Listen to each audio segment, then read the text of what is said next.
Et justement, au niveau des textes, de l'Ayurveda, est-ce qu'on est tous d'accord sur un ensemble de textes ou est-ce qu'il y a des sources qui, divisent, qui, ne sont pas considérées comme officielles?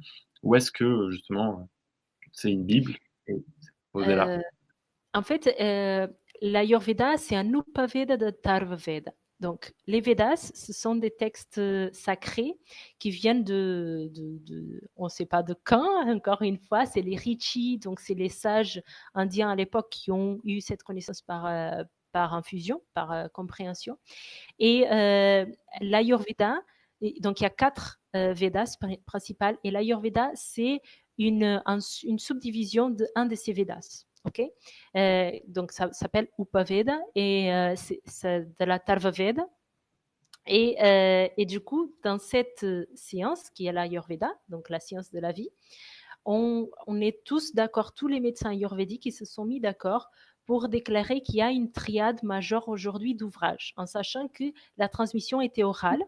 Aujourd'hui, il y a encore des médecins qui apprennent par une transmission qui est de maître à élève, donc ce qu'on appelle en sanskrit guru shisha, donc de guru à élève, de guru à disciple. Et là, c'est très difficile de trouver un guru shisha qui veut nous apprendre à quelque chose. Et sinon, on a les études à l'université où on étudie les textes. Et ces textes, on a la triade majeure où on a la Charaka Samhita, qu'on considère être l'ouvrage de référence de médecine ayurvédique. Donc, c'est vraiment un traitant de médecine. Le plus important parce que c'est le plus détaillé, où on nous donne toutes les informations. On a la Shushruta Samhita, c'est un traité de chirurgie. Tout à l'heure, je voulais dire, et après, ça m'a zappé parce qu'on parlait de chirurgie aujourd'hui, mais probablement le premier chirurgien de l'histoire, c'est Shushruta. Donc, en Ayurveda, on a déjà tout un tas de maladies qui sont décrites, surtout des maladies des yeux qui sont très bien décrites. Ça s'utilise encore aujourd'hui à l'hôpital. Il y a des hôpitaux en Inde où on travaille entre Ayurveda et allopathie. Ils travaillent ensemble. Ils utilisent encore des techniques de Shushruta. Donc, ça, c'est le deuxième ouvrage. Troisième ouvrage, c'est là, il y a un petit peu de polémique. La plupart des médecins, ils sont d'accord que l'Ashtanga Hridayam, le troisième ouvrage qui doit faire partie de cette triade majeure. Et c'est celui-là qu'on est en train de traduire et de faire la formation gratuitement sur ma chaîne YouTube. L'Ashtanga Hridayam, c'est un traité qui va synthétiser les deux autres, qui OK, vient beaucoup plus tard dans l'histoire, mais qui va synthétiser les deux autres, qui est très facile à comprendre et donc qui a été facilement accepté. Certaines personnes considèrent que c'est l'Ashtanga Sangraha, un autre ouvrage qui a été écrit peut-être par le grand-père de Vagbata qui a écrit l'Ashtanga Hridayam, ou je vous perds là, non? non, Bon, non, dans tous les cas, on a une triade majeure, il y a 3 ouvrages, la Charaka Samhita, la Shushruta Samhita, et pour la plupart des médecins, on dit que c'est l'Ashtanga Hridayam, le troisième ouvrage. Certains disent que c'est un autre qui ressemble beaucoup à celui-là. Voilà. Et OK, après, on a d'accord. une triade mineure où on a des traités beaucoup plus récents, où on a des descriptions de plantes, de choses comme ça, voilà, qui s'utilisent aussi à l'université. OK, donc il y a quand même des textes identifiés au-delà de quelques polémiques et Anne-Charlotte nous posait la question de savoir, j'entends souvent dire aussi que la traduction des Védas en français, donc pour nous, est tellement loin du sanskrit que finalement nous n'avons pas l'entièreté des écrits à notre disposition. Est-ce que tu partages cet Tout à avis? fait. Tout à fait, Anne-Charlotte, hein, c'est ça? Ouais, Alors Anne-Charlotte, justement, moi j'ai pris des longues années jusqu'à trouver le Vaidya Mathias Macedo parce que moi ce que je voulais, à la base, c'était partir en Inde, étudier l'Ayurveda à l'université pour apprendre le sanskrit et pouvoir lire les textes par moi-même. Parce que justement, nous, en français, on a les traductions de l'anglais. Alors les traductions de l'anglais, elles sont déjà mal faites, donc c'est pas évident.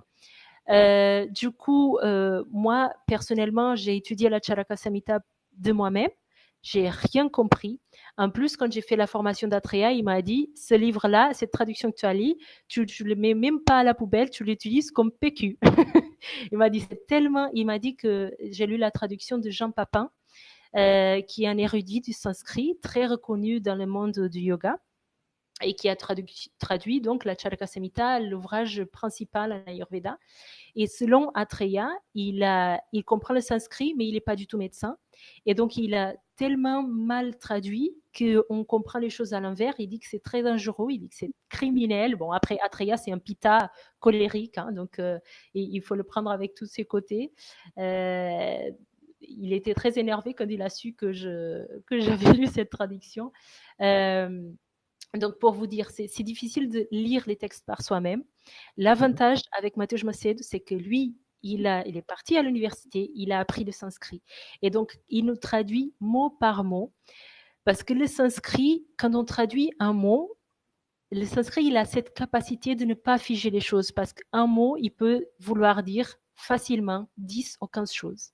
Donc, tout l'intérêt, quand on lit quelque chose en sanskrit, on doit comprendre le sanskrit, mais on doit comprendre la médecine ayurvédique pour pouvoir comprendre le contexte et interpréter.